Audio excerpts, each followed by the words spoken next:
नमस्कार दोस्तों, मेरा नाम है ऋषि मिश्रा और आज मैं दहेज विषय पर एक कविता प्रस्तुत करने जा रहा हूँ। जब एक नारी फांसी के फंदे पर लटक कर अपने प्राण त्याग देती है तो यमराज आते हैं और अचंभे में पड़कर उससे कुछ प्रश्न पूछते हैं। वो कहते हैं, हे नारी हे देवी, तुम क्यों फांसी के फंदे पर लटकी हो? गले में गहने हाथ में कंगन, तुम तो अच्छी घर की लगती हो। तेरा पति जीवित है, माथे का सिंदूर यही बताता है। देवी अपना कष्ट बताओ जो तुमसे सहा न जाता है।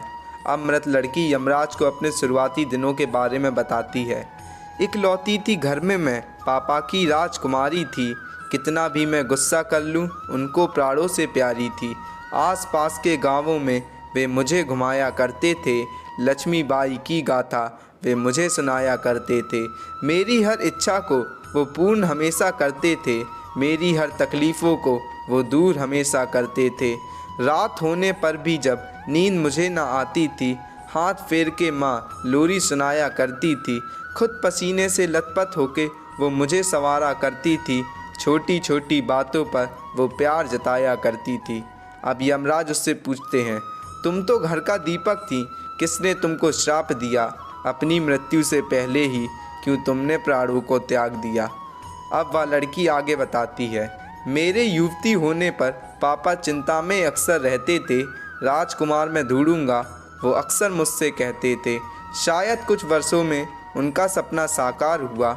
एक मोटी रकम के साथ तय मेरा विवाह हुआ।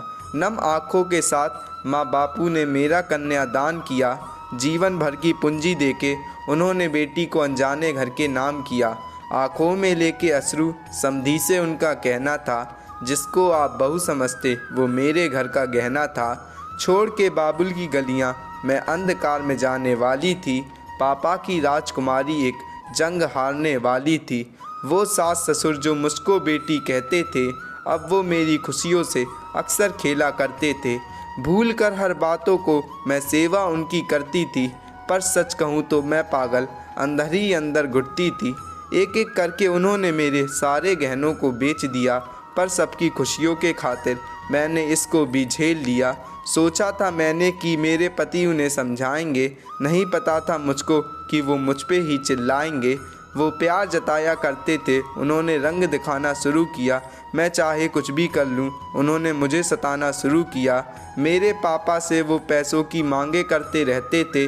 पैसे ना मिलने पर वो मुझको मारा करते थे, पर इन दरिंदों की फरमाइशें कम कभी ना होती थी। अपने बूढ़े माँ बापू को खोने से मैं अक्सर डरती थी। अब जीवन जीने की पीड़ा मुझसे सहन न होती थी। अपने बचपन के दिन याद करके मैं अक्सर रोती थी। इसलिए यमराज मैंने प्राणों को त्याग दिया। शायद बना के नारी भगवान ने मुझको श्राप दिया।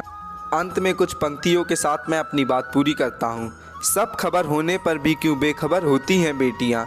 कांटों में रहकर भी महकती हैं बेटियाँ। आंसुओं को छुपाकर भी हंसती हैं बेटियाँ।